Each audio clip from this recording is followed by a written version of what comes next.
Hello, my dear friends, and a very warm welcome to our channel. It's always a pleasure to share this time with you. Today, we're going to talk about something that's a staple in many diets, a food often praised for its lean protein and versatility. We're talking about chicken. Many of us, especially as we focus on maintaining our strength and health in our golden years, might make a conscious effort to include protein-rich foods like chicken in our daily meals. And protein, without a doubt, is absolutely vital. It's often called the building block of life, and for very good reason. But have you ever considered that there might be too much of a good thing? Could our well-intentioned efforts to get enough protein, perhaps by eating chicken every day, especially after the age of 75, inadvertently lead to something called protein overload? And what might be the shocking or at least surprising truths about how this overload can affect our bodies? It's a delicate balance, and today we're going to explore this with a gentle, informative approach, aiming to understand how to nourish our bodies wisely.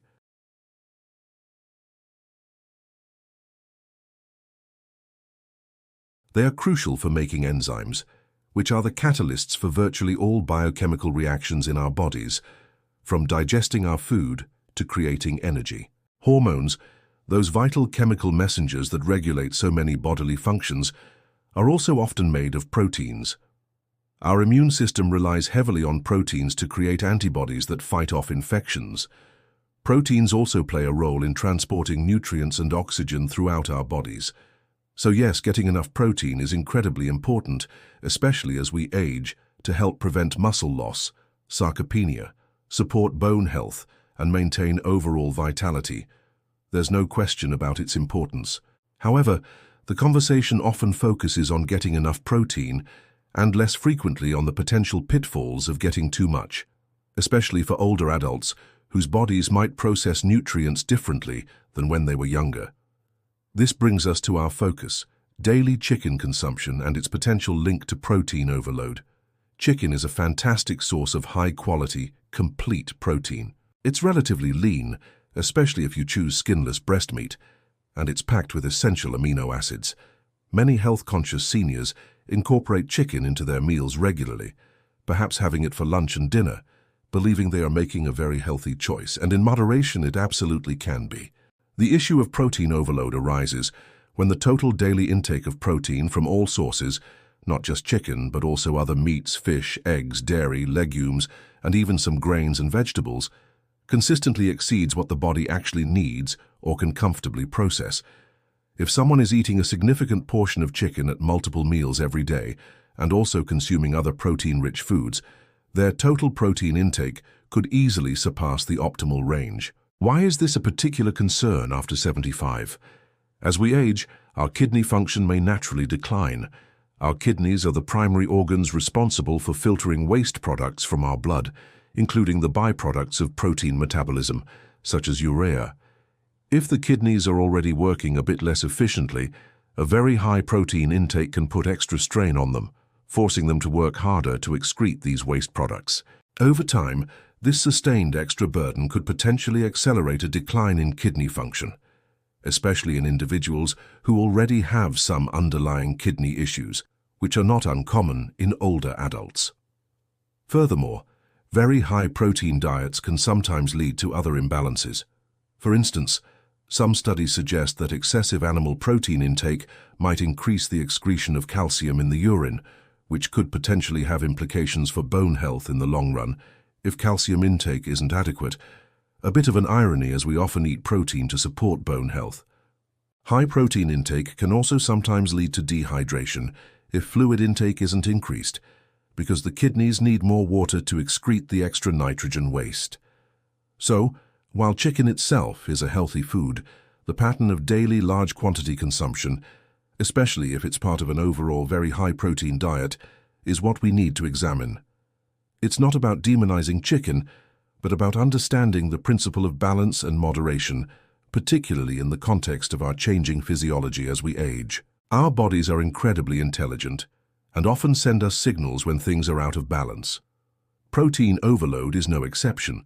These signals might be subtle at first or easily mistaken for something else, but if we learn to listen, we can often catch imbalances early. Let's explore some of the physical symptoms, biochemical indicators, and even dietary habits that might suggest your protein intake is higher than your body ideally needs, especially after 75. First, let's consider the physical symptoms that might arise. Digestive issues. One of the more common early signs can be digestive discomfort. This might manifest as indigestion, bloating, or even constipation. Why? Protein is more complex to digest than carbohydrates. If you're consuming very large amounts, your digestive system might struggle to break it all down efficiently. Also, if a high-protein diet is very low in fiber, which can happen if one focuses too much on animal protein and not enough on fruits, vegetables, and whole grains, constipation can become a significant issue. Fiber is crucial for healthy bowel movements. Bad breath, halitosis.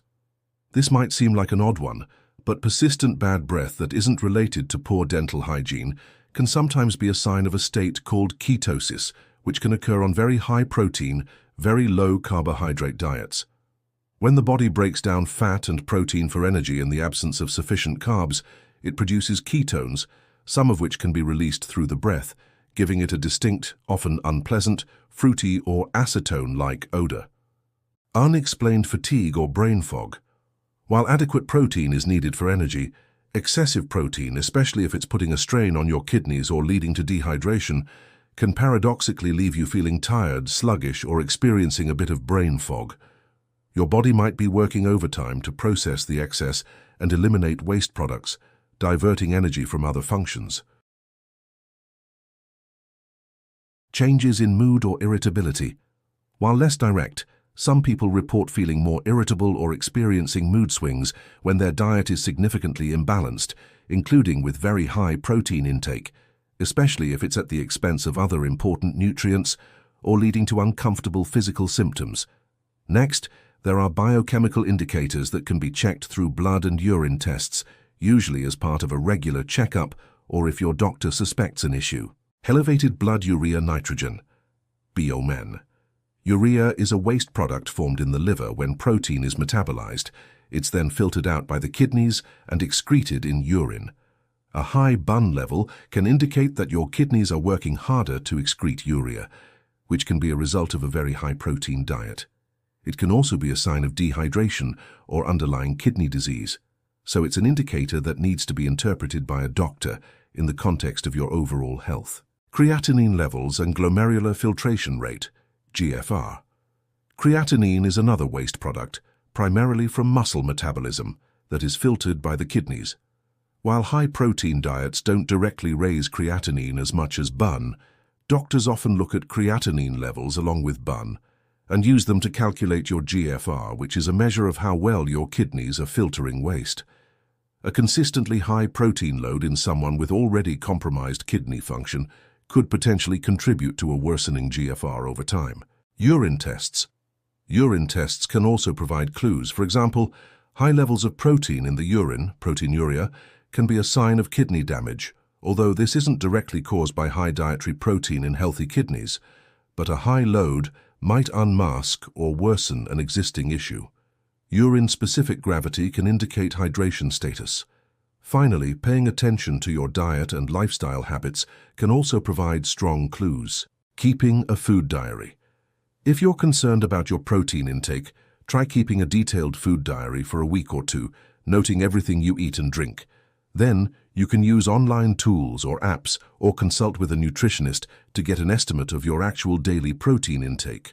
You might be surprised. Significant weight changes. Unexplained weight gain could occur if the high-protein diet is also high in calories and you're not burning them off. Conversely, some very restrictive high-protein diets might lead to weight loss, but it's important to ensure it's healthy and sustainable. Are you neglecting other food groups? A key sign of potential imbalance is if your focus on chicken or other protein sources is causing you to skimp on other essential food groups like fruits, vegetables, rich in vitamins, minerals, and fiber, and healthy fats. A balanced plate is crucial. Recognizing these signals is the first step. It's about being an observant and informed manager of your own health. If any of these symptoms or concerns resonate with you, it's always best to discuss them with your doctor or a registered dietitian. They can help you assess your individual situation and provide personalized guidance. And if you're finding this information helpful, perhaps you could give this video a thumbs up.